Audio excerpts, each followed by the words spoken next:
So that risk is presumably anywhere there's a seal colony. Absolutely. We have seen it happening in the Northern Hemisphere, but also now in South America. Now we have seen outbreaks or at least cases of these infections. So there's really, I think, quite an alarming situation because this virus is really causing a pandemic amongst animals, panzootic, so to say. We've seen it all over the place. So basically, it is really a very alarming situation. At the moment, there is not an acute danger, but in the long run, we should be prepared for a next pandemic and do all our best to stop the circulation of this virus, at least in domestic animals, and also try to keep the virus away from our poultry, from which it spills back into wild birds all the time.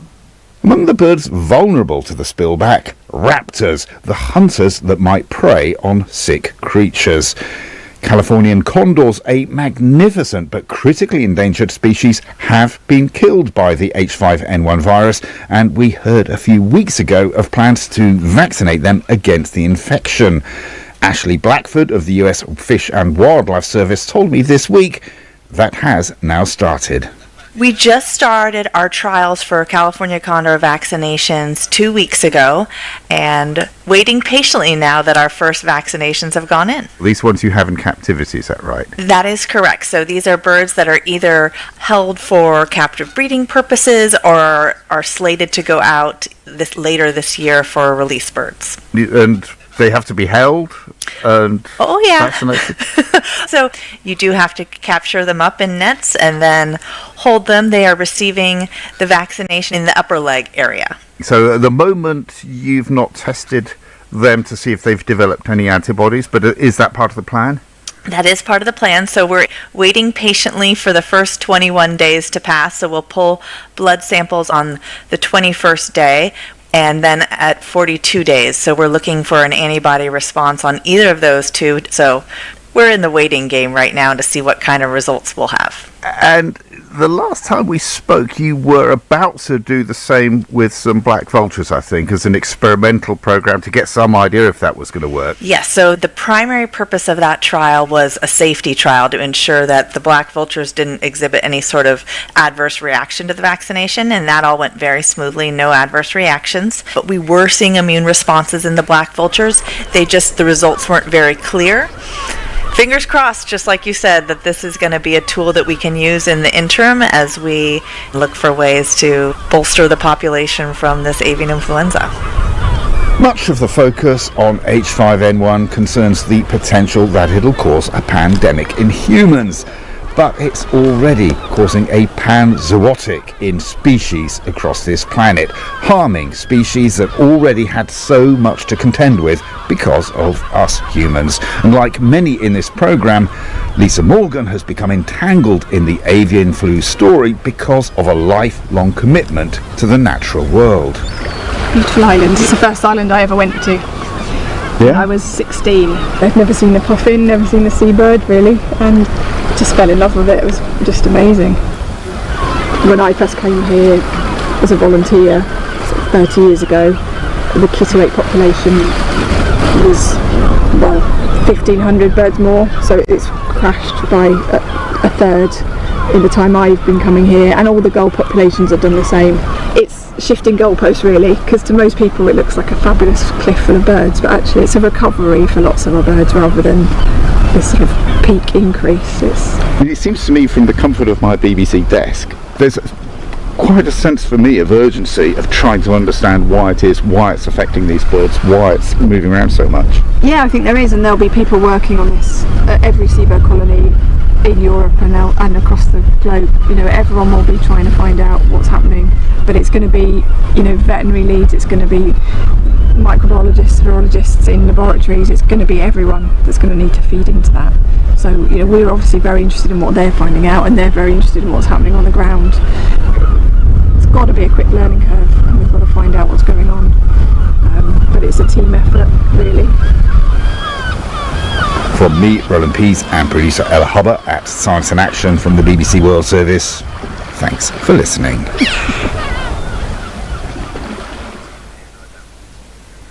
You You're listening to the BBC World Service with the science behind the news. In Unexpected Elements, we take a news story as a starting point for 3 science stories with links that become increasingly unexpected. It's quite possibly the only place where you can hear an audio journey that begins with elections and ends with edible glue on Mars. Unexpected Elements. Listen Thursdays at 9 GMT or at bbcworldservice.com/unexpected elements. At bbcworldservice.com, Health Check. We've been following the case of Henrietta Lacks on Health Check for more than a decade. She's the black farmer whose famous cells have been responsible for countless medical breakthroughs, but were taken without her consent. We'll hear what a legal settlement means to her family. This is the BBC World Service, the world's radio station.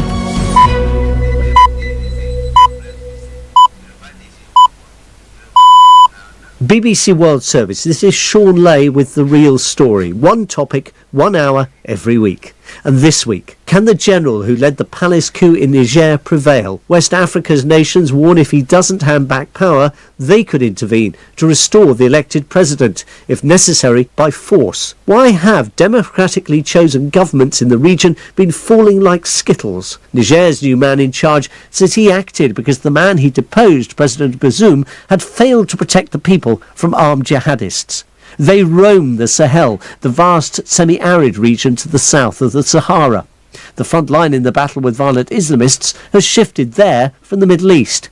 As coup contagion extends further across Africa, why is democracy now in retreat? The United Nations says military coups are back. What chance now of seeing the back of them? That's the real story from the BBC, coming up after the news. Hello, I'm Moira Alderson with the BBC News. Scientists say the average surface temperature of the world's oceans has surpassed the previous high set in 2016. Researchers from the EU's climate change service, Copernicus, say global warming is largely to blame. The average sea surface temperature has reached 20.96 Celsius, far above the average for the time of year. Professor Helen Findlay, a biological oceanographer at Plymouth Marine Laboratory in England, says there's still time to reverse the trend. If we can get our emissions under control, if we can get down to net zero by the mid-century and continue that trend of switching to non-fossil fuel energy systems, then we can start to help stabilise both atmospheric temperatures but also temperatures on land and in the ocean.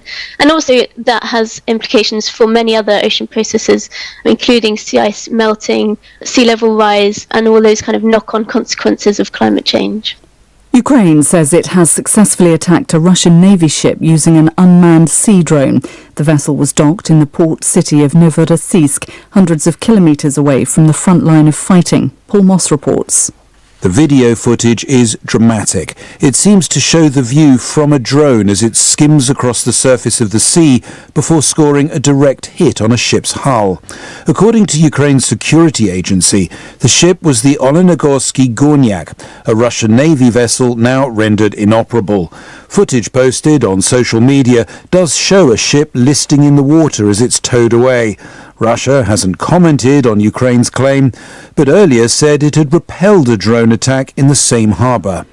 Niger's elected president has urged the United States and the rest of the world to help restore constitutional order after last week's coup.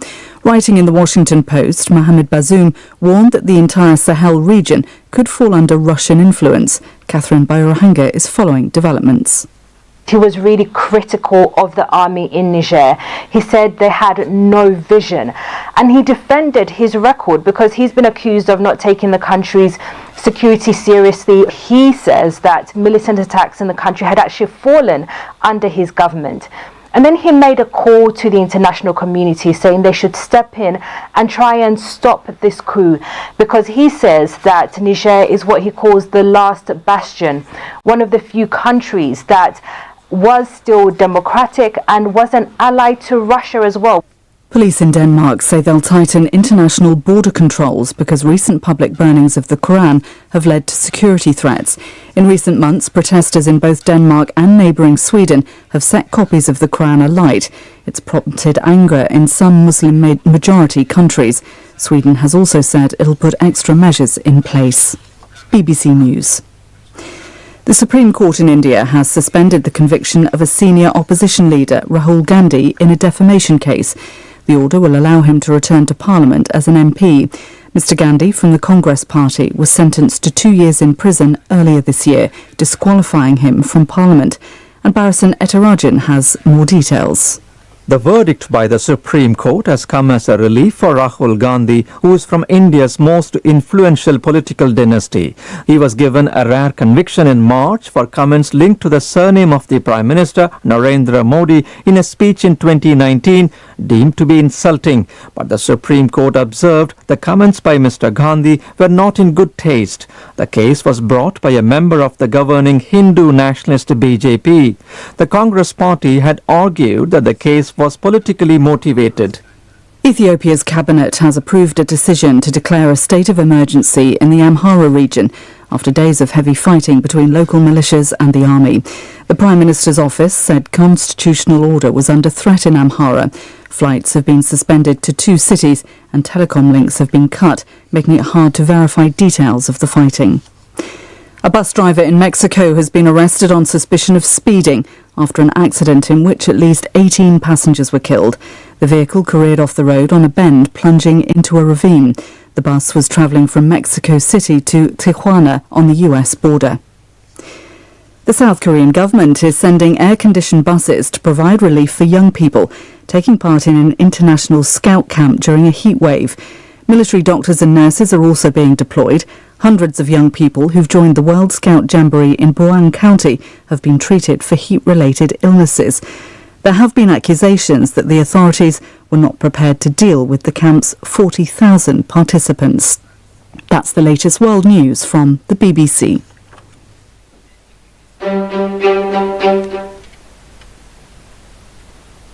The government done more sooner, an extra 330,000 people since January last year might have been treated, and Labour has pledged to use the private sector more to tackle the NHS waiting lists. Away from the politics though, already you've seen a number of groups, doctors' organisations and the like, raising concerns about this idea of any expansion of the private sector in the NHS, particularly one as large as this, which is on the front of the Telegraph today being described as the largest expansion of private sector in the NHS since the Blair government. But as far as the current government is concerned, they're keen to stress that again this will be free at the point of delivery and will remain an NHS service even if it's provided by private sector companies.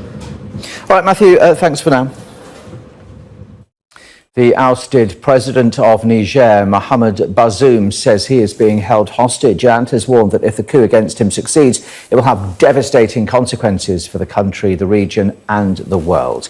Writing in the Washington Post, he says with an open invitation from the coup plotters and their regional allies, the entire central Sahel region could fall to Russian influence via the Wagner Group, whose brutal terrorism has been on full display in Ukraine. He continues, in our hour of need, I call on the US government and the entire international community to help us restore our constitutional order. The demonstration has been held in Niger's capital, Niamey, in support of the military junta. Protesters demanded the departure of foreign troops from the country and condemned West African nations that have imposed sanctions on Niger.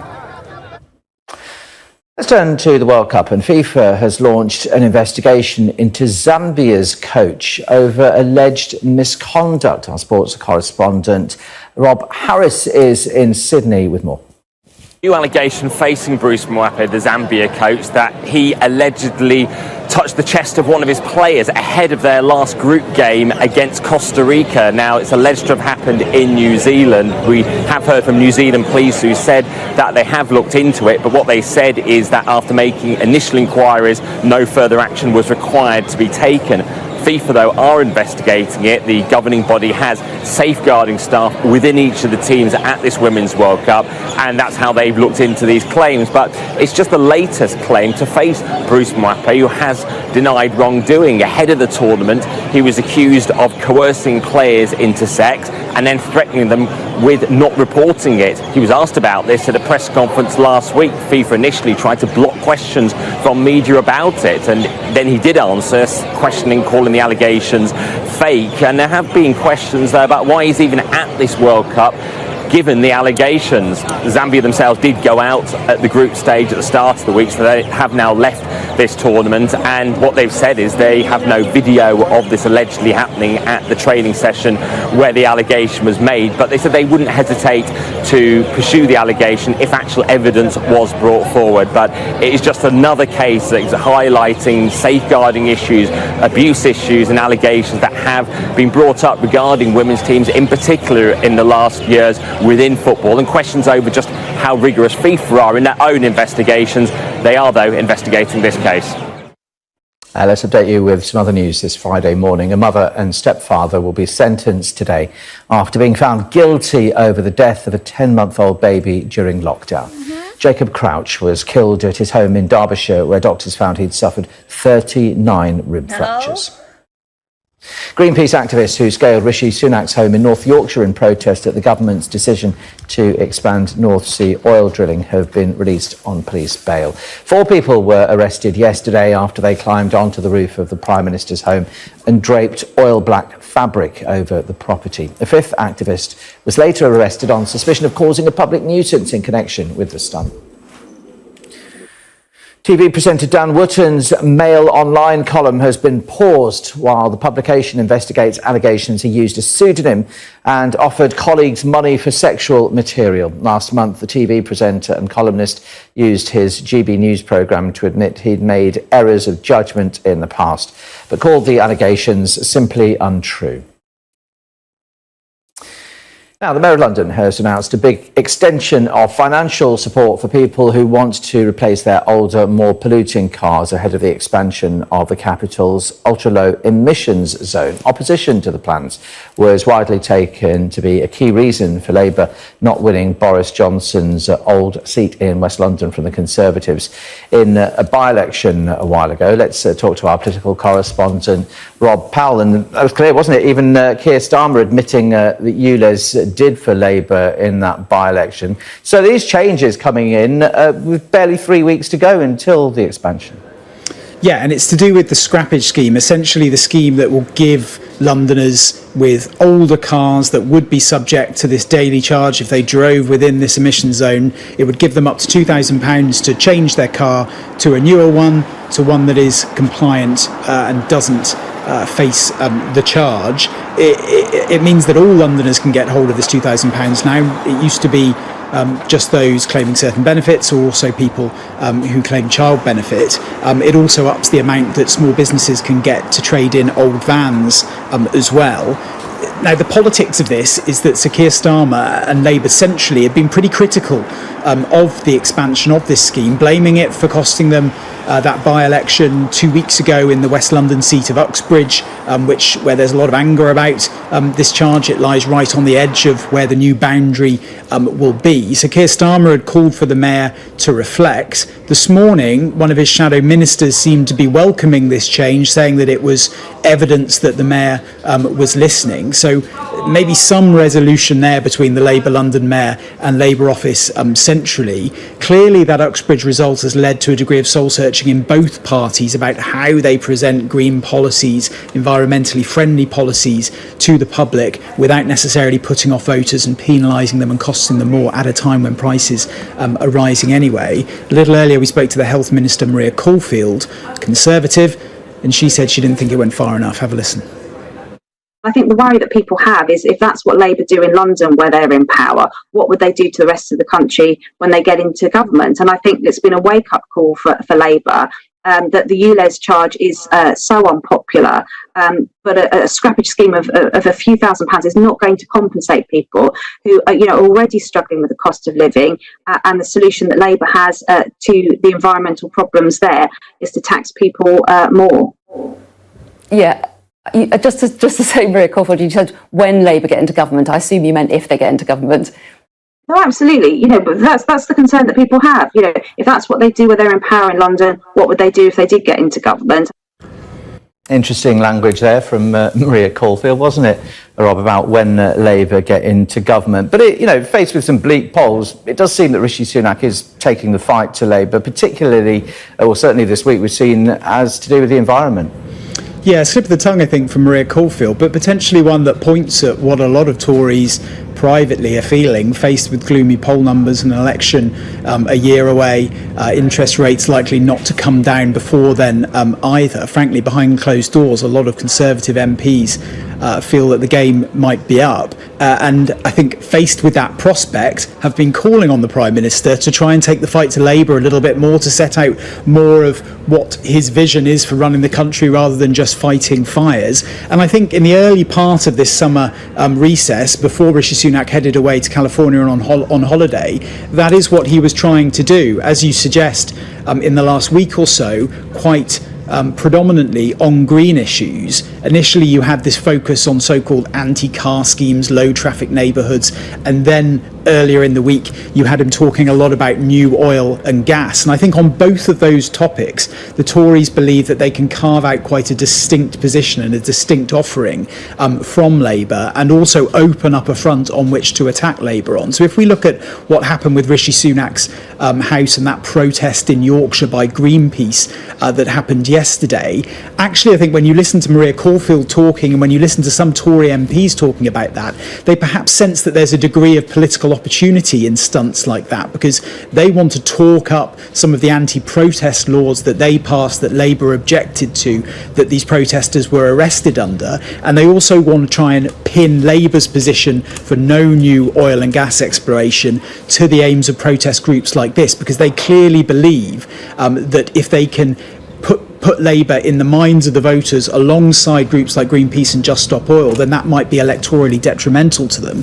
For Labour, much like they do on the issue of rail strikes and strikes in the NHS, they've got a line to walk between sticking up for issues that are seen as naturally at home for their party and their supporters, such as fair pay for public sector workers, such as the green issues and the environment, but they also don't want to go too far and be seen as too tightly aligned to groups like Just Stop Oil or to unions that are going on strike at the moment. So it's another issue really where Labour has to sort of pitch a middling ground and appeal to some of their natural, more traditional supporters, but also reach out to new supporters as well.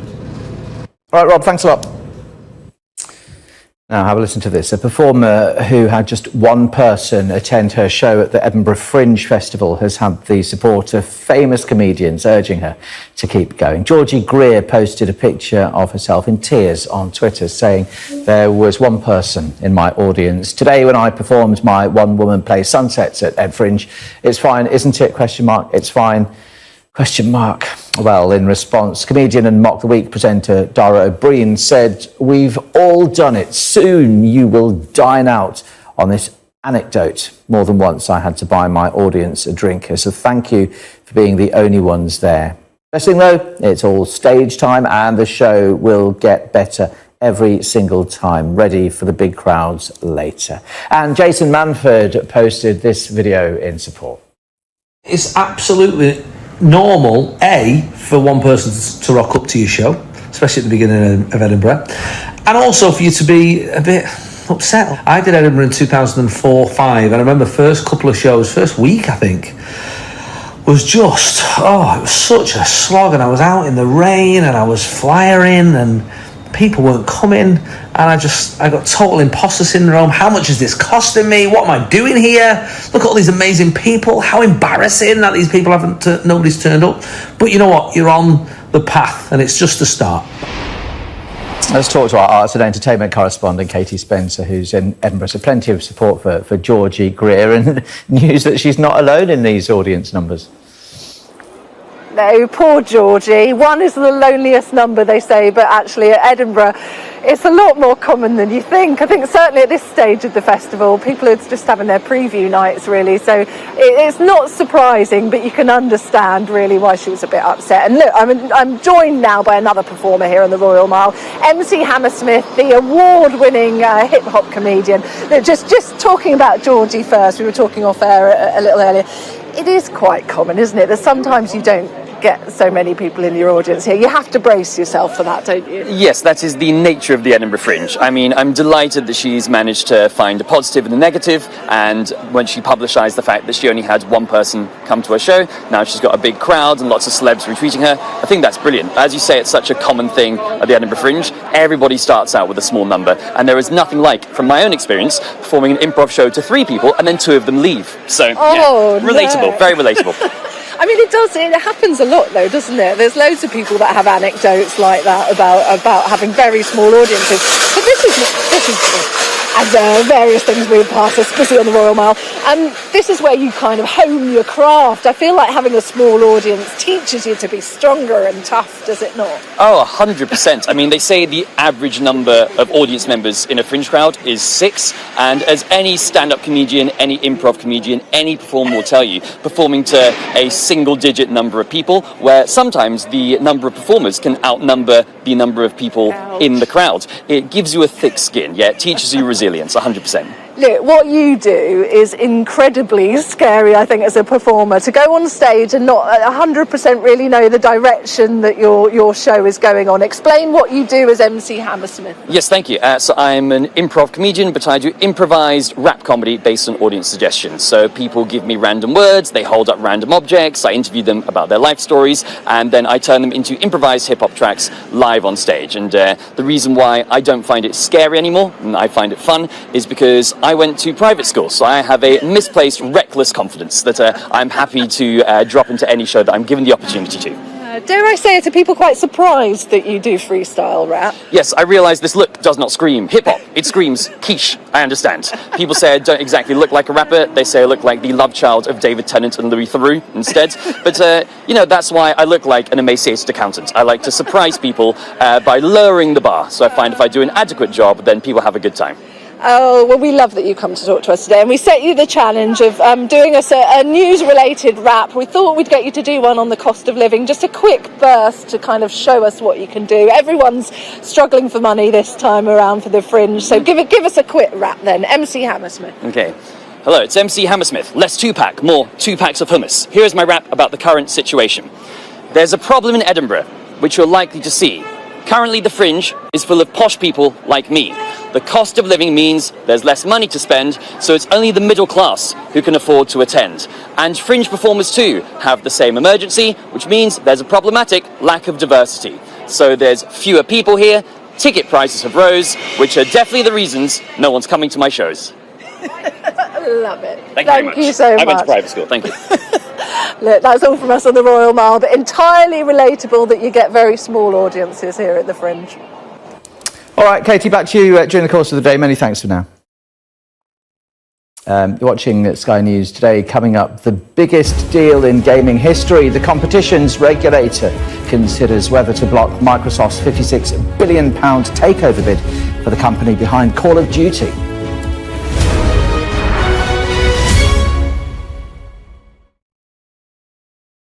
I'm Martha Kellner and I'm Sky's US correspondent based here in Los Angeles.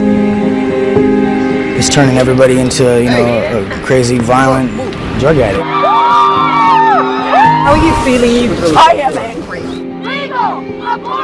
It is an anti-woman agenda. 2 women say that you paid for their abortions.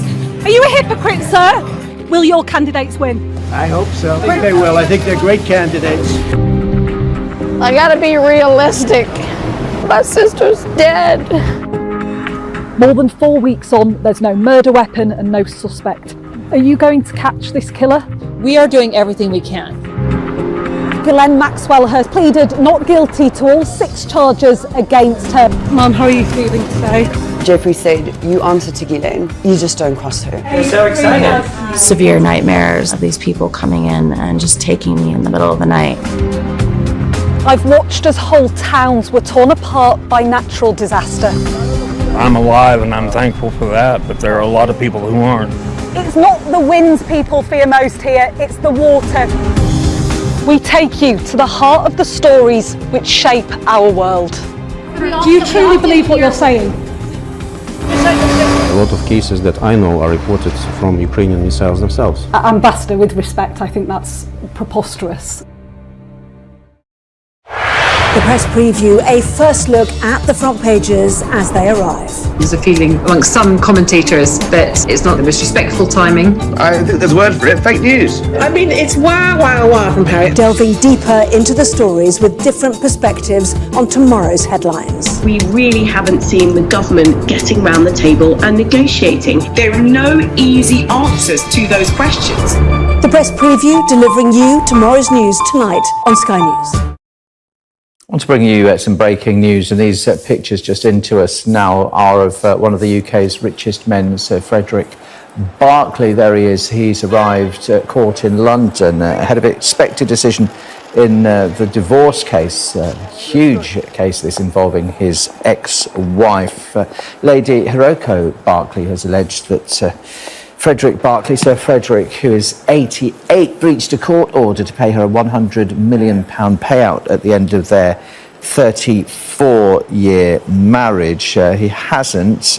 This is involved in a huge legal tussle, gone on for a long time now. He is one of the UK's highest profile businessmen, one of the richest people in Britain, or certainly used to be, but this is in the court where he's been ordered to pay his wife £100 million in a divorce settlement at the end of their marriage, which, as I mentioned, has lasted 34 years.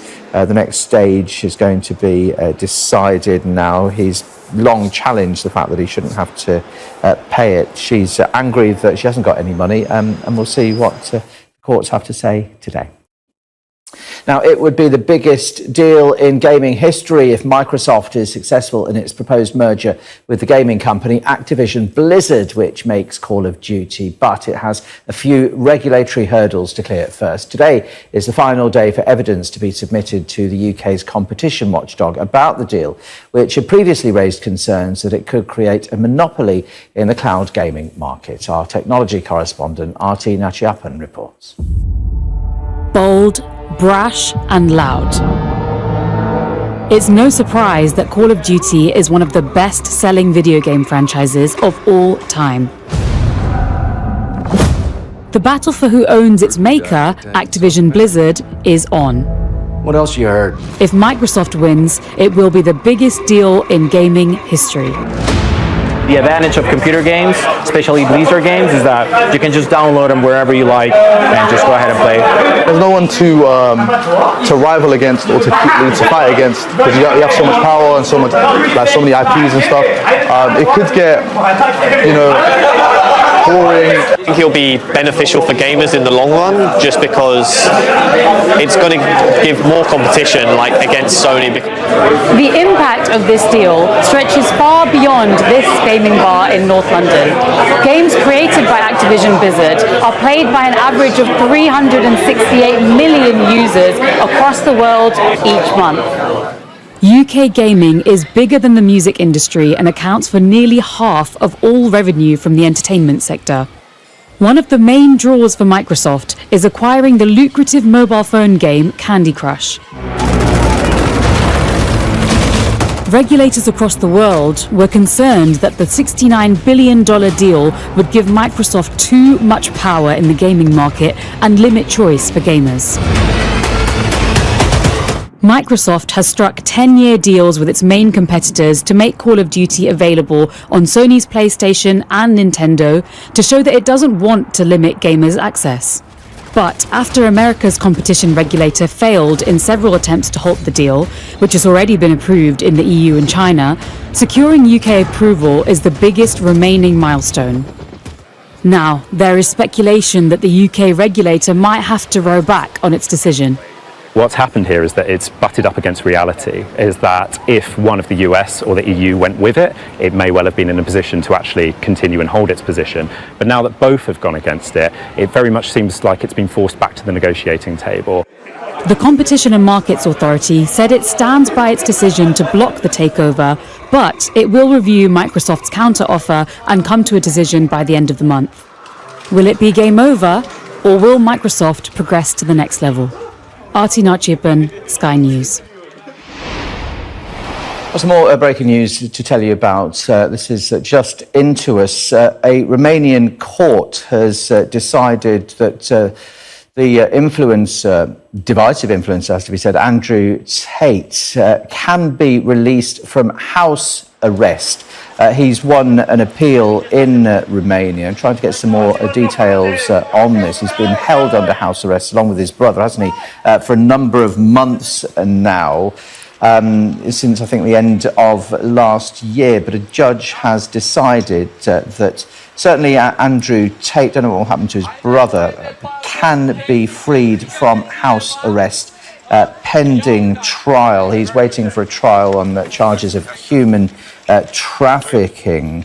The Bucharest Court of Appeals, this was, that he's taken, and his legal team have taken the case to. It's given a written ruling in the past couple of minutes saying this announcement, this ruling replaces the house arrest measure with that of judicial control for a period of 60 days from August the 4th, which is today, until October the 2nd, so a couple of months.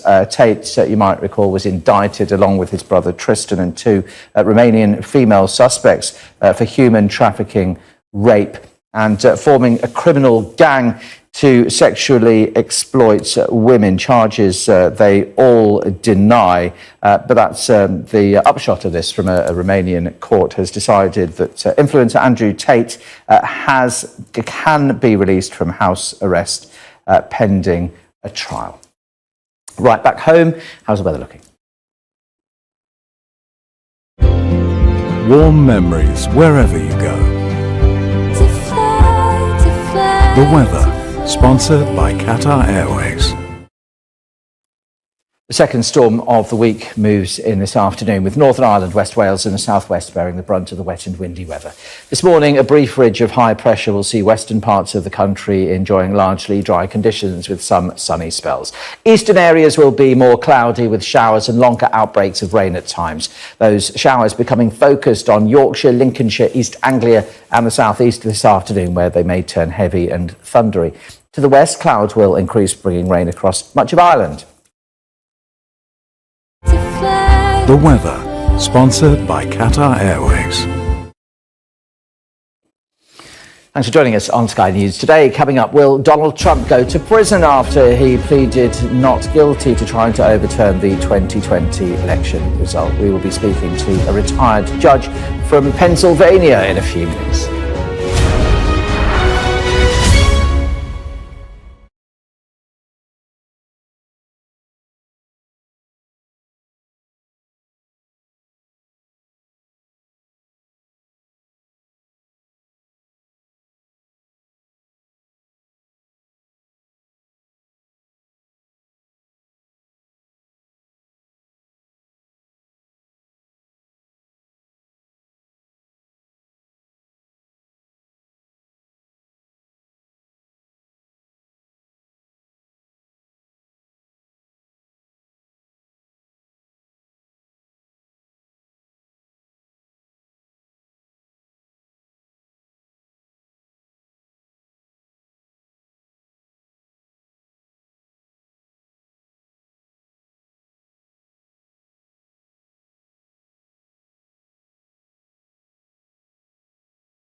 Radio.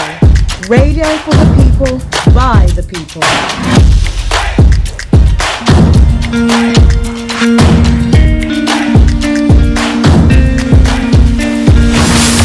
Welcome. Love for you runs deep. All of you makes my heart beat. You make it all they fade. Jesus, and that's what makes you great. You hold the world in your hands. The hand that made me who I am. Same for now, yesterday, and forevermore. And that's what makes you great. You are God.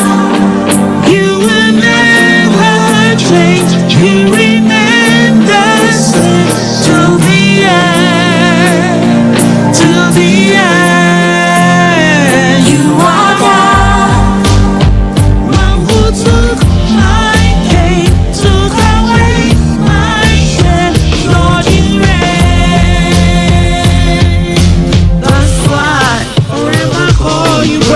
Okay, let me say massive good morning, good afternoon, good evening, good dawn to you wherever you might be on planet Earth and those of you on other planets as well. We want to salute each and every one of you and we welcome you to the Friday edition of the morning show. Today is the 4th day of August, the year 2023.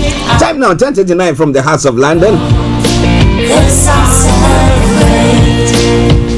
And I am your one and only. This is the morning show with Archie. Well, let me say good morning to my team this morning. Mr. Olayomi Koiki and my able producer, Mr. Francis Guy. Let me say morning to Frank all the way in Ghana as well. KB, good morning to you. All other presenters on Starr Radio UK, I salute each and every one of you and welcome you once again to the program. And also let me say good morning to Shamsuddin. Yes, good morning. So God bless you. God bless you, Roman Nation. God bless you too, Shamsuddin. And let me say good morning to my bishop himself, Bishop Adeshina. Wherever you are, good morning to you. Anthony Adedeji, Aziz Badasari, good morning to you. Sir Maxwell, good morning. Moyiwa, good morning. Olakunle, good morning to you. Ebenezer Hammond, all the way in Cape Town. Chantel, good morning to you all. Same for now, yesterday, and forevermore. And to all friends and loved ones, massive good morning to you. Felix, all the way in Aberdeen, massive good morning. I hope you are doing very, very well. Okie dokie dokie do. Mr. Dan Chabiri, the Chabiris, I know you are all away. Good morning to you. I hope you are doing very, very well. This is happening, Chabiri, yeah? And my lovely girls, Ajwa, Abena, Asada, and Shira. Good morning. And to all the lovely friends and loved ones who are on holidays. Most people are on holidays now, you know. So you drive in town and everything. See, there's no much traffic and everything. But wherever you are listening to us from, I say once again, welcome to the program and welcome to the Friday edition of the morning show. Now, if it's the first time of tuning in, this is how the program goes on a Friday. I'm going to bring you the quote of the day, the weather forecast will follow suit, then the travel update from there. We'll move from there to have a look at some of the stories making the rounds across the globe. It's known as global trotting. Then after that, we'll move on. Have a look at some of the stories making the rounds in Nigeria. It's known as updates from Nigeria with Mr. Olayomi Koiki from our North London studios.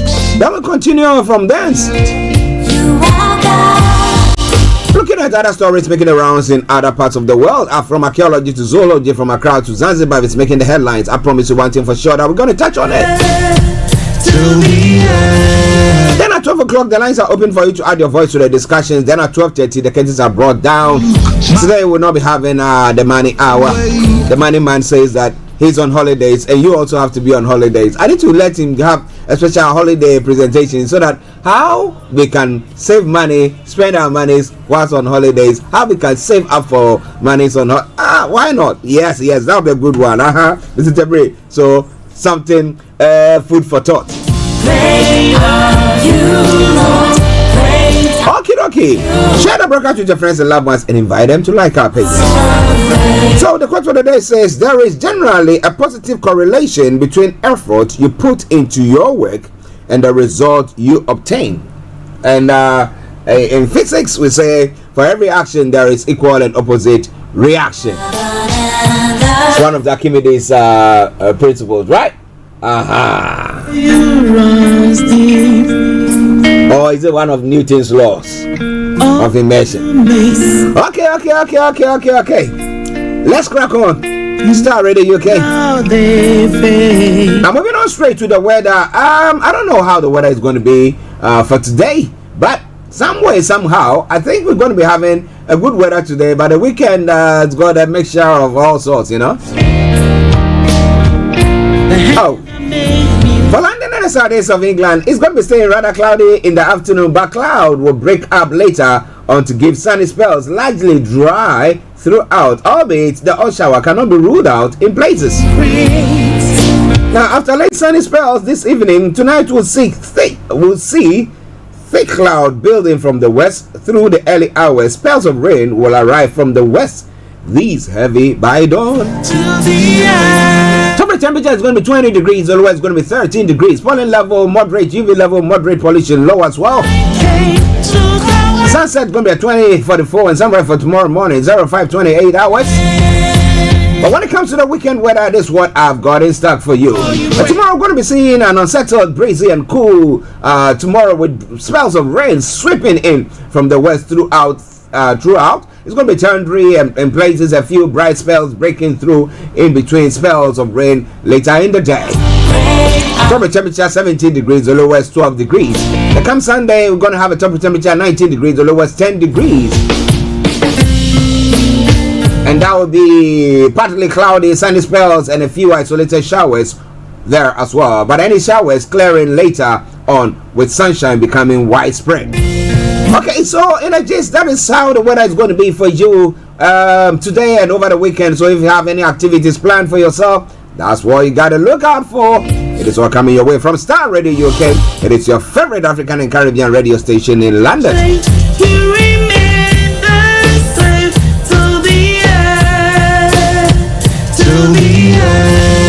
Okay, let's take a quick commercial break and we come back and bring you the travel update. Stay tuned and don't touch the dial. Starr Radio UK, your favorite African and Caribbean radio station in London. Hi everyone, it's your girl BB Clement, the author of How to Go From Employee to Entrepreneur and the host of your weekly business show, BB Means Business, the show where we discuss everything you ever wanted to know about business but you were afraid to ask. How do I start my business? How do I raise the finance? How do I grow my business? Where am I going to find my customers?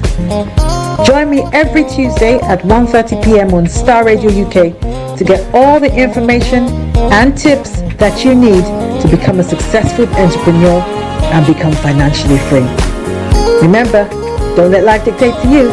Rather, put your signature on life.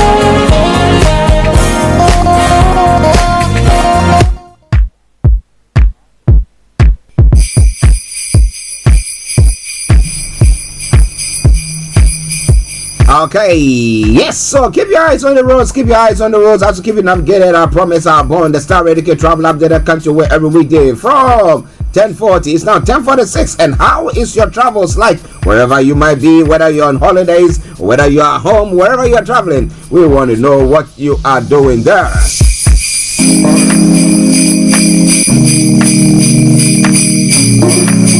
Okay, let's move on.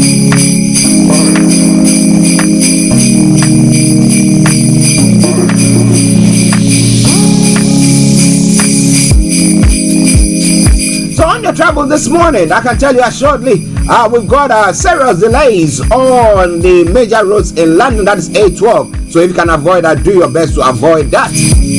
Set aside all the others, no exceptional delays. But moving on straight to some of the other stories making the rounds there. On the London Underground this morning, there's part closure. A second line has got minor delays, and Hammersmith and City Line severe delays. London Overground have got part closures as well. London Trambling part closures. That aside, all the others, good service. But keep your eyes on the roads, keep your eyes on the roads. As we keep it navigated, I promise our bond. Now move on straight to the riverbank this morning. Apart from the Woolwich Ferry that's got planned closures, all the others are running a good service there as well. But keep your eyes on the roads, keep your eyes on the roads as we keep it navigated, I promise our bond.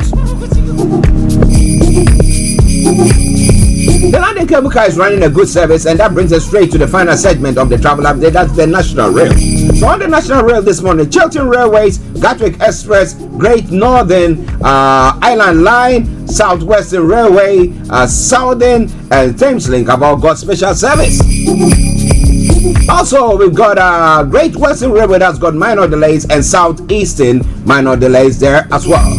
And that is how I want to say it, or that's how I want to do it. Let me say good morning, good afternoon, good evening, good dawn to you wherever you might be on planet Earth. Enjoy your commute for today, but you know what? Continue to keep those eyes on the roads.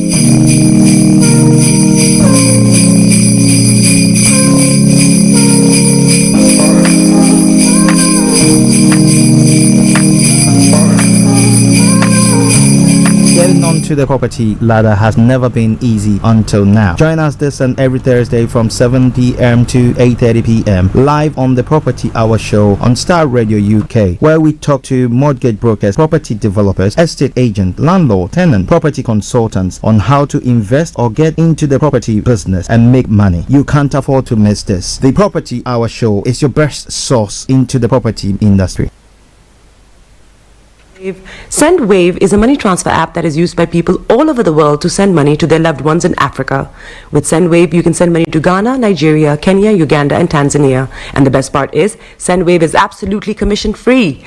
Our exchange rates are excellent. You can see for yourself by checking them out on our website. So how do you use SendWave? SendWave is an app that you can download onto your phone from the App Store or Google Play Store. The app is free to download. After downloading it, just open the app and enter your name, email, and phone number. That's it. You're good to go. Make sure you use the promo code SR. S for Star, R for Radio. This promo code will give you £5 free credit to send to Africa on your first transaction. Your money will be delivered to your recipient within seconds. Feel free to call me on 0749 7377 647 at any time. I'll be happy to tell you all about SendWave and help you in any way I can. Remember to use the promo code SR for £5 free credit. Medasse. Hi everyone, it's your girl BB Clement, the author of How to Go From Employee to Entrepreneur and the host of your weekly business show, BB Means Business, the show where we discuss everything you ever wanted to know about business but you were afraid to ask. How do I start my business? How do I raise the finance? How do I grow my business? Where am I going to find my customers? Join me every Tuesday at 1:30 p.m. on Starr Radio UK to get all the information and tips that you need to become a successful entrepreneur and become financially free. Remember, don't let life dictate to you. Rather, put your signature on life.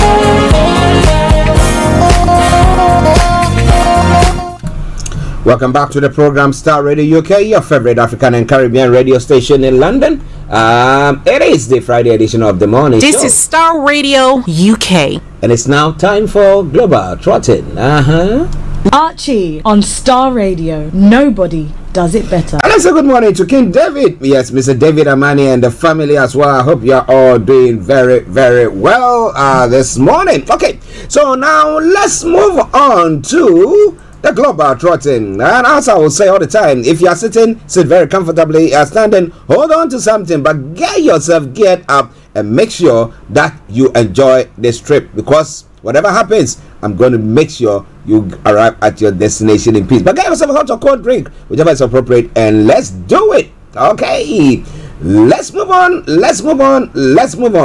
Okay, so when it comes to some of the stories that we're going to be looking at this morning from Niger, yes, the subsidy removal protest is going on. The federal government, Labour talks collapses. NLC begins strike on August 14th. Well, they didn't get the reassurance that they want, so strikes are going to resume in the next 10 days' time. Okay. Now, Kano Anti-Graft Agency arrests father, son over missing 4 billion naira government fund. What happened? Or it might be some snake that swallowed it, wasn't it? Or might it not be? Or what do you think? Now, Summons, NLC accuses Justice Ministry of litigious terrorism, threatens nationwide strike on August 14th. I did say that if they want to see a bit of peace there should be some truth, some carrot, not just using sticks. So, you know what? Fine. We want to sit and talk. So, we will let the courts quash whatever injunction and then the contempt and I mean something of the sort. And the people think, oh, okay, you are doing something. But well, they didn't. So. Now that Delta government or governor indicts Lagos hospital over doctor's death in elevator. And Arewa leaders warn ECOWAS against using force to oust Niger coupists.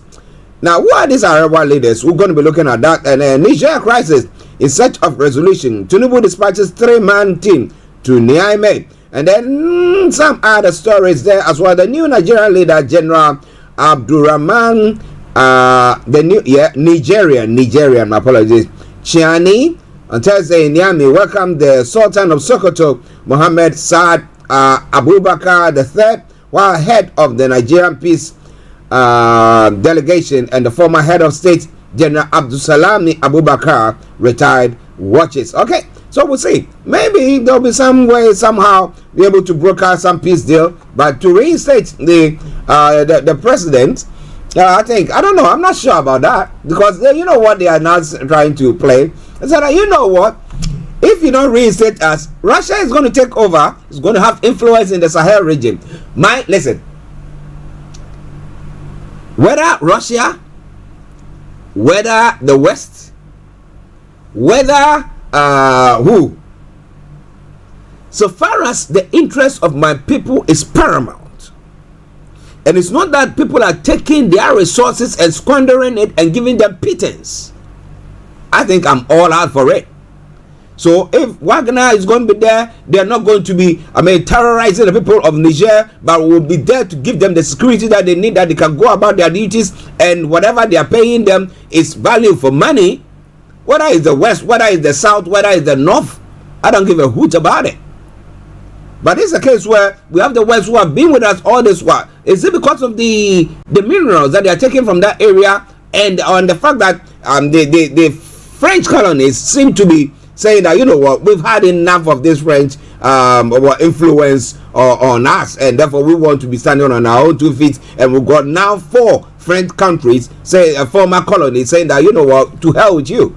Is that what they are scared of, and therefore they are just trying to ruffle the whole thing so that they will still have influence? Is that what is happening? Well, somebody said democracy. They said demo what crazy? Yeah, I remember Felix, not Felix, Mr. Malik Dramani Mahama calling it democracy. Well. But what do you think about all that? More are going to be coming your way from there. It is Starr Radio UK. Now moving on to other parts of the world. Zimbabwe president opens 600 megawatts coal-fired power plant. The expansion pre-existing station is one of the 4 energy projects undertaken with a 1.2 billion loan from China, which Harare received quite recently. No to ECOWAS. Pro-coup supporters demonstrate in Niamey. There are some of the stories making the rounds there. And South Africa, Banyana secures historic win at World Cup. Okay. Senegal says its troops will join any ECOWAS intervention in Niger. All right then. Well. Is it that, you know, they especially those in the sub-region, the ECOWAS sub-region, is it that they are that's West Africa sub-region, is it that they are scared, the leaders, knowing that they are not doing what they're supposed to do, and people are looking at the template that has caused these countries to undertake these coup d'etats and thinking it's getting closer to me? What lessons am I learning? Let's all marshal our forces, and then when it comes to my turn, they will marshal their forces to. Why didn't they marshal their forces to go help Gaddafi at the time when the West were coming against him? This is a person who had said that, you know what, I will not let you guys go and take any loans from the Western world or outside there. We're going to be giving you loans that you'll not be paying interest for. And they thought, nah. These people were thinking, you know what? if this man is kept there, he's going to make us useless. I mean, they're going to control all their minerals and everything, and then we will not have the chance. And they decided to give a dog a bad name and hanged it. And look at up to now, look at the chaos that is going on there. They will say, well, they were not practicing the kind of democracy that we really want. But look at the majority of people who lived in Libya at the time, and look at their way of life. But now, can we say anything of the sort? So we talk about governance, and we talk about democracy, and I'll call it democracy there. All right, then, Starr Radio UK, your favorite African and Caribbean radio station in London. Let's move on to some other stories making the rounds this time around in Ghana as well. Overreactor has degraded media budget review. Moy Thompson is saying, an economic expert is saying there as well. NDC clears 9 constituencies to hold parliamentary primaries, and minority directs Bank of Ghana to reinstate over 32 billion Ghana cedis written off government debt. How do you write off a government debt? It's bad. They were not even able to account for the 1 billion that was given to Ghana. Is it 1 billion that was given, or 10 billion, whatever it is, during the COVID time by the World Bank? What has happened to that? Interesting one there. Starr Radio UK. Now, Gbagbe refers the 187 million Ghana cedis kitchen cabinet scandal to Finance Committee for investigation. What kind of kitchen cabinet is that? 187? Is it finishing the whole of my premises here with kitchen? And even that, will I call it 187 million? And what?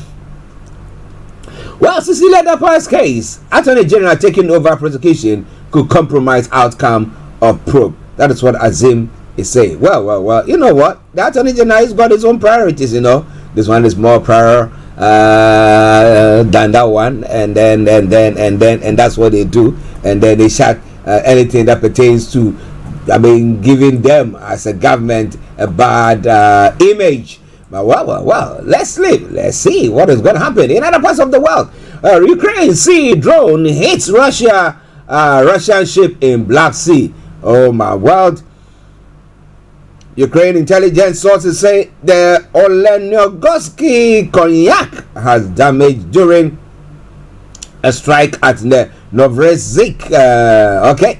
It's one of the stories there. I'll be telling you that Russia will say we're going to be retaliating pretty soon. Now, Trump pleads not guilty to 2020 election charges. The former president says his latest indictment amounts to persecution of a political opponent. Really? With everything that happened? Well. You know, the rule of law, they'll be using the law. But if it was any ordinary person, they would be charged for whatever happened. Now, there are some people who listened to the president, went to the Capitol, who have been sentenced, have been found guilty and been sentenced. So how come the president is going to say, you know what, I didn't believe that, I always believed that I won the election, you know. What world is he in? He said that when I sleep and I wake up and I say, you know, I believe this and that is it? Really?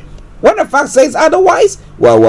Listen, as a Starr Radio UK, it is your favorite African and Caribbean radio station in London. A couple of stories from the UK front, and then we move on. Crash death jail term insulting says pregnant victim's partner. Now Frankie Joe's partner said a 12-year jail term will not stop others speeding. And ULEZ scrappage scheme extended to all Londoners. The move comes after the Labour Party's by-election loss in Uxbridge last month. We're going to be talking about that at length, because if you give me 2,000 because you want me to scrap my car, and I need to go and get a more maybe one that is ULEZ compliant, okay? Now I'm not going to get it for 5,000. It's going to be expensive. You're talking about 10,000, talking about 12,000, talking about 13,000. You want to talk about electric car or hybrid? You're talking about more than 20,000, 30,000 thereabout. Okay. Now that 2,000 will be a deposit, right? Now already people are suffering from the interest rate and cost of living crisis. Now you add some more to it. At least if you will not pay at all, it's an additional call it £300 if you want to get a good car. But if you want to get a real electric car, you're talking about plus £500. So what is the point?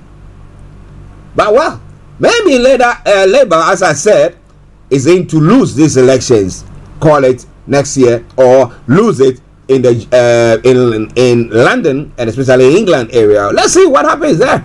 But this will come your way from Starr Radio UK. It is your favorite African and Caribbean radio station in London. My Bishop, good morning to you. I hope you are doing very, very well. Let's now go enjoy some reggae ragga tune. And you might know the tune that I want to bring across this morning. It is the Goodness of God that has brought us this far by Christopher Martin. Enjoy it, and I'll be with you. Set you, share the broadcast with your friends and loved ones, and invite them to like our pages as well.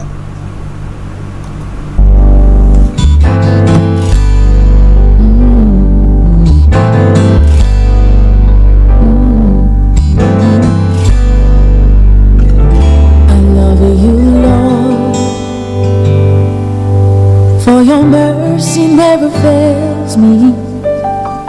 All my days I've been held in your hand. From the moment that I wake up until I lay my head, oh, I will sing of the goodness of God. All my life you have been faithful. And all my life you have been so good. Yes, every breath that I make. This is Starr Radio UK. Broadcasting worldwide, online 24/7. Your voice. Oh, you have led me through the fire in darkest nights. You are close like no other. You know I've known you as a father. You know I've known you as a friend. And I have lived. Broadcasting worldwide, online 24/7. You are listening to Starr Radio North.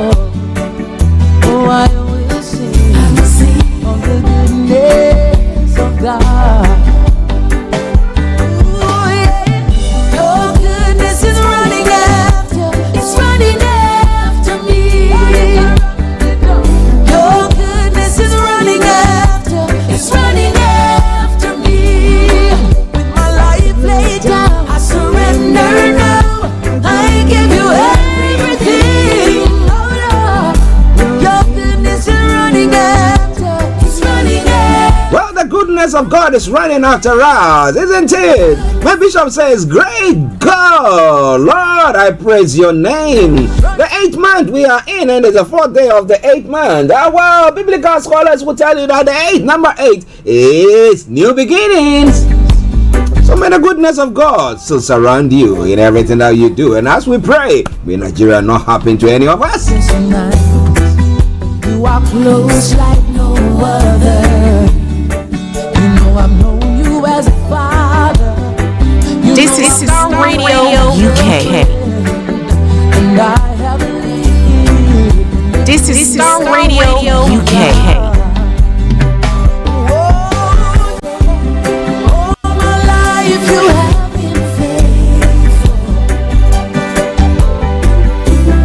All my life you have been so good and so good. Every breath that I make, oh, I will sing of the goodness of God.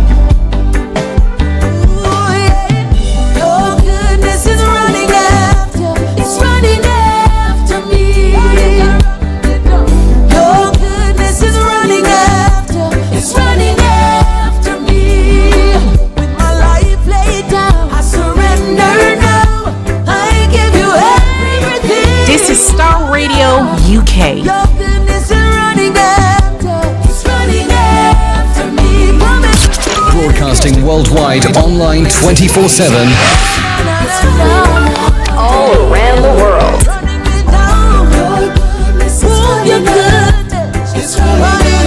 Starr Radio. Radio for the people. Vibe. Enlighten your day with Starr Radio. Oh, your goodness is running after. It's running after me. All my life you have been faithful. All my life you've been faithful to me. All my life you have been faithful. Every breath that I am able, I will sing of the goodness of God. Oh, I will sing of the goodness of God. Oh, I will sing of the goodness of God. Now, all my life, God has been faithful. All my life, He's been so good to me, and I know He's been so good to you. The only thing I would say there is, trust the Lord with all your heart and lean not on your own understanding. In all your ways, acknowledge Him, and He will direct your path. And let's say a big amen. Amen.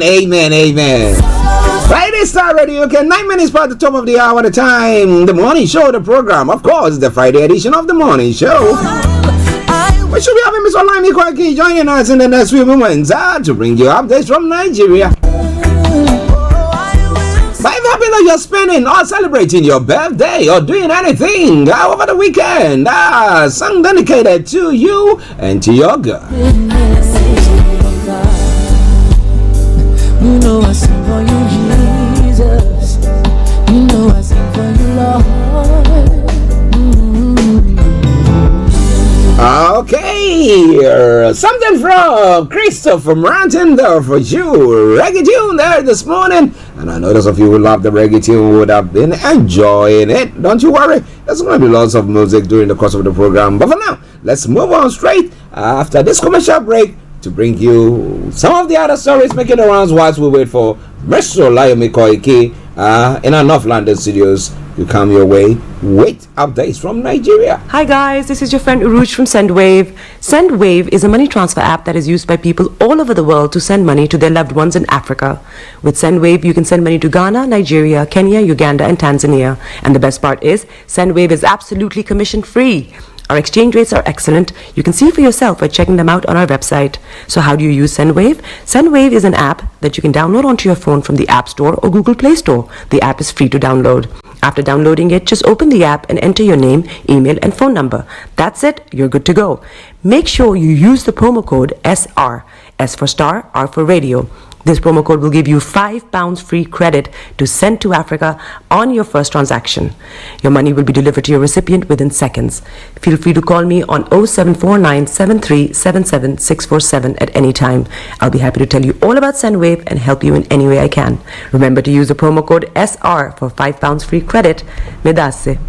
Okay, it is Starr Radio UK. It is your favorite African and Caribbean radio station in London. I've got my colleague and co-presenter, Mr. Olayomi Koiki, in our North London studios who have joined in. Well, there's a lot, but I know that at least I see my brother and I know God has been good to him and to the family. And let me take this opportunity to say, Yomi, good morning to you. A very good morning to you, Mr. Archie. Good morning to all our listeners. Good morning, Frank, and good morning to all our other presenters. And I say welcome once again to the Friday edition of the morning show. 12 minutes past. It is the 4th of August, 2023, as we kickstart again the last day of the week. But still, as usual, a lot to discuss when it comes to Nigeria. Yes, I know you are doing well. That's why you are on this morning. But how is my family there? How are they all doing? Well, we're grateful, which I always say the family keeps us going, and that's the only way out. And when the family are doing very well, that's when you're here, because if the family are not doing well, that means you'll be running helter and skelter. So many families in Nigeria this morning are trying to find a solution to some of the situation that they found themselves. I mean, especially when we look at the economy and the other areas as well. So the family are doing very well once again, and it is a good, beautiful weather out there. I've got a cup of my tea behind me right here, which is a part of the British way of life. We love the tea, especially some of us love it without the milk, but mostly some take it with the milk. All right, so if you're taking your tea, yes, that means that it might be cold wherever you might be. But if you are in Africa somewhere or some scorching area, get yourself a cold drink, right? Whichever is appropriate, and let's take this journey. Yes, Mr. Olayomi Koiki in our North London studios. I'm actually here in the South studios, and we're bringing you updates from Nigeria. Now, let's start it from this point. Now, the subsidy protest. Now, the federal government and labor talks have collapsed. So that is quite scary, and now they are threatening that come the 14th of August they are going to go back onto the streets. But the question that I'm asking is, what caused the collapse? What didn't they agree on that ended up, messing the whole thing up? Yomi. Well, thank you so much, Mr. Archie. As much as everyone wants a better opportunity, since 1940. According to history, there has always been a tussle between the federal government and likewise the Nigerian Labour Congress. It's almost the same thing here in UK. We've been seeing, the junior doctors asking for better pay, but it seems that whatever has happened hasn't been in the favor of the Nigerian Labour Congress, and that literally means that 10 days from today, they might be coming out again. The question then is, what has actually led to the federal government, the ASU talks collapse? Let's look into it a little bit further. Barely 24 hours, we saw the president, the ASU, the TUC and the Labour, with the president in Aso Rock. But agreement was reached to call off the protest. The reapproach between the organized labor and the federal government appear to have collapsed yesterday to embark now again on a nationwide strike in the next 10 days. Whether that will be stopped again by remember that we talked about the court injunction yesterday, and it seems that the Labour Party are not really happy. But the Nigerian Labour Congress aimed its decision barely on the contempt of court application that was filed by the Federal Ministry of Justice. So that is the reason why I believe they'll be going back again on that particular strike in the next 10 days. The NLC president, Joe Ajaro, announced the decision late yesterday after the Union National Executive Council took place. In a bid to avert the strike by the labor movement, the federal government, through the federal ministry, we don't have the Attorney General here, but through the Federal Ministry of Justice, were able to secure an order from the National Industrial Court restraining the NLC and the Trade Union Congress, TUC, from embarking on any strike. But they went ahead on Wednesday, and it seems, as they will say, water has already passed Gary. But let's hope that this will be reverted again, and there will be much more dialogue and conversation as a result of the protest, which was held on Wednesday. Let me tell you, economy and commercial activities across the nation was completely paralyzed. Interesting. The power of labor force there. But if the government, the federal government can stop the courts from going on to say the contempt bit, because I don't know if the courts themselves were the ones who were calling on labor to say that hey, you breach a ruling of the court. No, it's the Federal Ministry of Justice that is making the push, not the court. So remember that the court is just an institution that is there. The government have taken them to court, and from what we read yesterday, which I'm going to pull up again, remember that the reason again is we can't be having a dialogue with the government while we are still also being dragged into the court, and this is the reason why as we said yesterday during the broadcast, the union stated in the letter, which I have again in front of me, going back to after appreciating the massive turnout To further show our collective resolve, all the Nigerian workers will resume at the court whenever there may be across the nation on the days of the court sitting to hear the contempt proceeding against the leaders of both the trade union, the airport, the seaport, the hospital, the schools.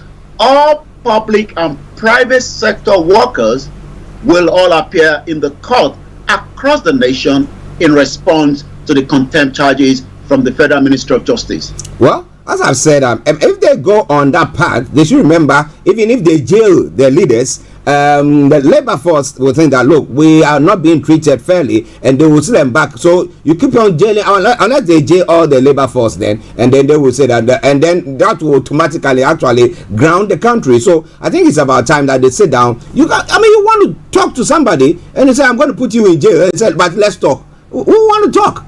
They wouldn't want to talk about it. Well. Listen, let's start Radio UK. If you are listening to us and you are Nigeria, how do you see this? Do you think that maybe Labour has to back down, and because for the sake of peace and the love of the nation, yes, being patriotic enough, so we should go on that way? Let us know. You can pass your comments there. Post it on our Facebook page, YouTube, or all the platforms that we are. And those of you on other platforms as well, I salute each and every one of you. Post your comments there, and for sure we are going to be reading that. Okay. Listeners, Starr Radio UK. So the 14th day has been penned down for another strike. But will the government react to it? Is Tinubu going to meet them again? Maybe call them back? Because we know that if we calculate how much the nation has lost for that one day, it's quite a huge sum of money. Yomi. Well, it is always a huge sum of money, even when the Biafra shut down the country, on a Monday, which is a big, impact to the government. So think about the bigger picture when, the whole country is on a complete total lockdown.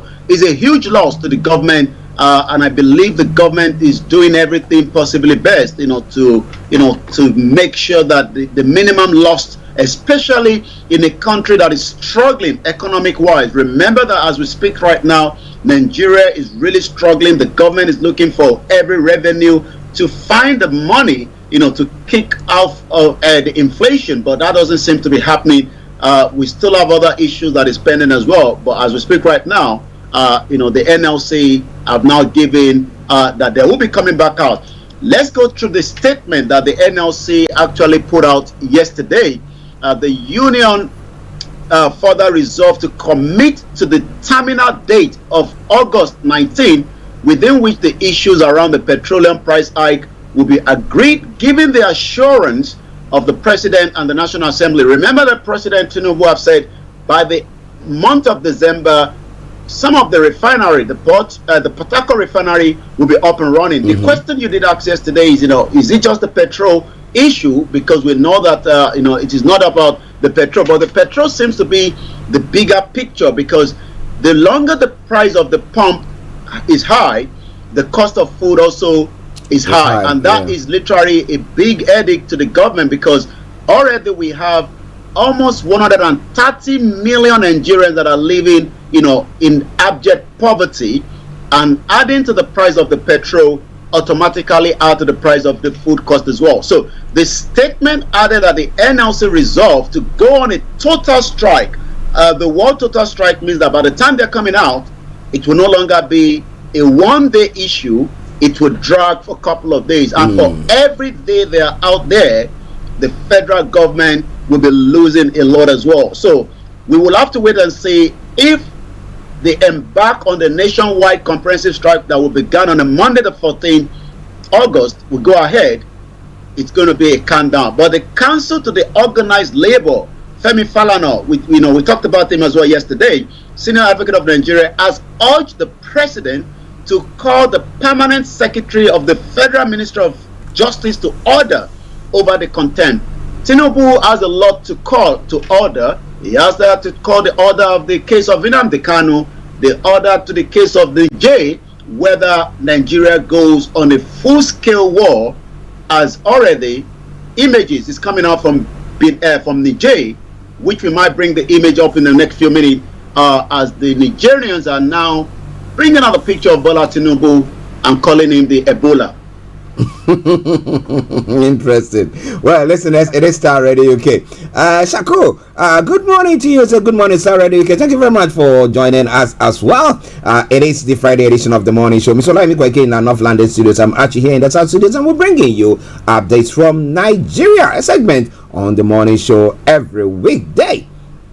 Now let's hop on straight into to the ECOWAS crisis that is going on, knowing that Tinubu is the chairman of the ECOWAS at the moment. Now the story says that now Arewa leaders warn ECOWAS against using force to oust Niger's co-ops, but we know that the president has sent a delegation to Niger.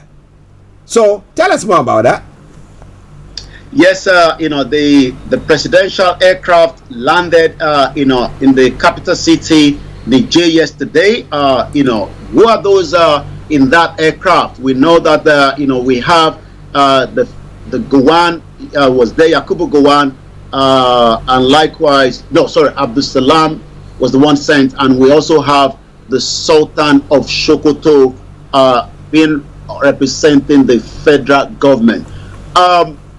You wonder why this was not the option on the table when last week on the Abdul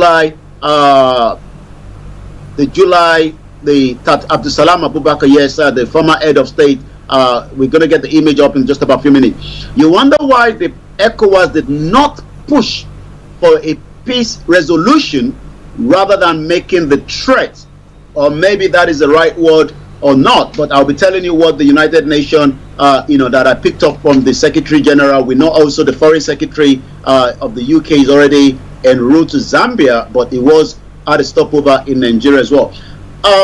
What is going to be the outcome of these? Already, there's another headline coming up to say it seems that the coup junta are now going to be recalling back their ambassador, and if that happens, it already means that there's a failed talk, which we expect to have a kind of a resolution. But another part of the what we can say is the Arewa Consultative Forum. They are very powerful as well in Nigeria. They have a huge voice, and you might ask why the support for the Niger coup, even though they are not saying that what has happened in Niger is acceptable. But this is how it has been put this morning on some of the headline. The Arewa leaders are giving warning to ECOWAS against using force to oust the Niger coupists. The Arewa Consultative Forum has warned the economic community of West African states against using any force to oust the Republic of Niger junta. Why is that? Why condemning the coup and calling for the restoration of democratic governance in Niger? The Arewa said the forum support the position to restore democratic rule in Niger. The ECOWAS should toe the path of dialogue and diplomacy and certainly not enforce. The question then is, will the negotiation team that is happening as we speak right now, would this huge any kind of result? Are we going to see that? Like I said, the images coming out so far is what you're looking at behind me, as the Sultan of Sokoto, a well-respected Islamic scholar in the northern part of Nigeria, I believe was facilitated because Niger also speaks a lot of Arabic, and I believe maybe that would dose the tension. We don't know yet. We remember that even Abacha received the Pope, as at the time Abacha was operating, but I don't think Abacha ended up fulfilling the dreams of the Pope as at the time. Well, Abacha was in his spirit already, so he didn't need the Pope to do anything. But, well, interesting. Who are the Arewas? Because for the sake of our listeners, who are they? Where do they hail from? Is it from the northern? Is it a collection of everybody, representatives of the whole of Nigeria? Who are the Arewas? Well, Arewa Consultative Forum is a political and cultural association of leaders in the northern part of Nigeria. It was formed in 2000, which has considerable influence in the political scene. That is in the north. When you come back to the southeast, we have the Onhaise, which is the one that represents the southeastern part of Nigeria. And when you come to the southwest, we have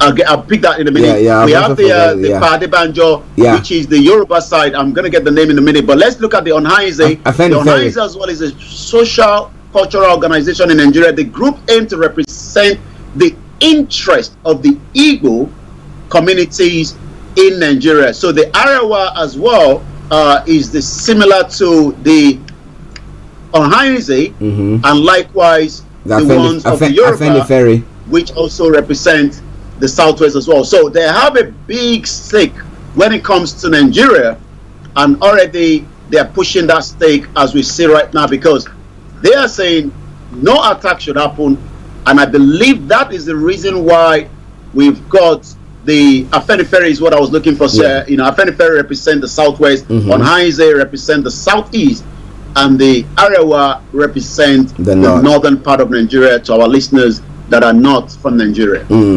Thank you very much, Bishop. Bishop also sent the Afenifere when we were struggling to remember the name. Now, interestingly, so do you think that because Niger is, up of Nigeria, on top of Nigeria, let me put it that way, for lack of words, so they will listen to the Arawas was suggesting there, or because if the whole of Nigeria is not coming out to say that no, what is going on is wrong, but it looks like only the north, is it because of the influx, the chances that there will be people trooping in from Niger into Nigeria, that's why they are making that noise?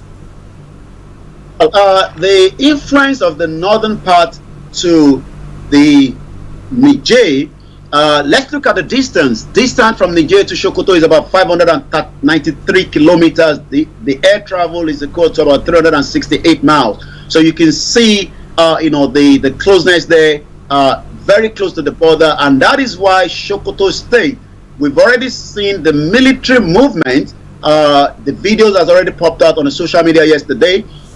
We can't authenticate it, but we know that. Remember that we saw that David Odoye released something to indicate that the military are moving, their military might closer to Sokoto, which will be the closest to hit Niger should the attack goes ahead.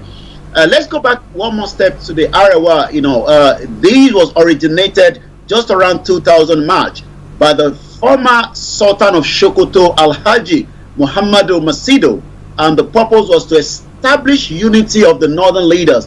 The question then is, why the link of the Arewa, to Niger? Because we also have, remember that President Muhammadu Buhari is from that side, and that means that there's a cordial relationship between Niger and the Hausas, if you want to put it that way. So that, I believe, is one of the reasons why any of the Yorubas were not sent.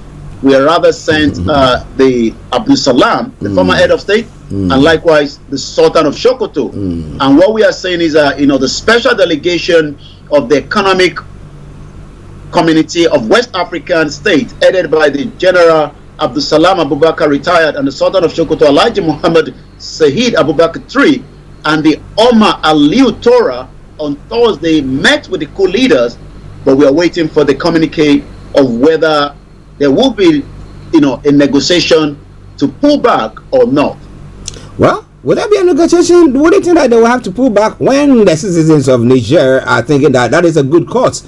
Well, let's see what happens from there. It is Starr Radio UK. It is your favorite African and Caribbean radio station in London. It's Olayomi Koiki in our North London studios. I'm Archie here in the South studios. He's having a sip of his tea. And what are you having a sip of? Whatever it is, feel very comfortable and continue to listen to us. Post a comment or whatever you want, and then we'll read them out. Now, interestingly, I don't know whether this was a snake that swallowed it or thieves that bangled that money away. I'm not very sure about whatever happened, but in Kano, anti-graft agency have arrested a father and son over missing 4 billion naira government fund. What was that fund meant for? Well, money get missing almost in every department, in every state, and this is why development have literally not done as much for many Nigerians. Yes, according to the headline, and yes, as the engineer adjusts the image, that is the individual that we're also referring to this morning. Kano State Anti-Graft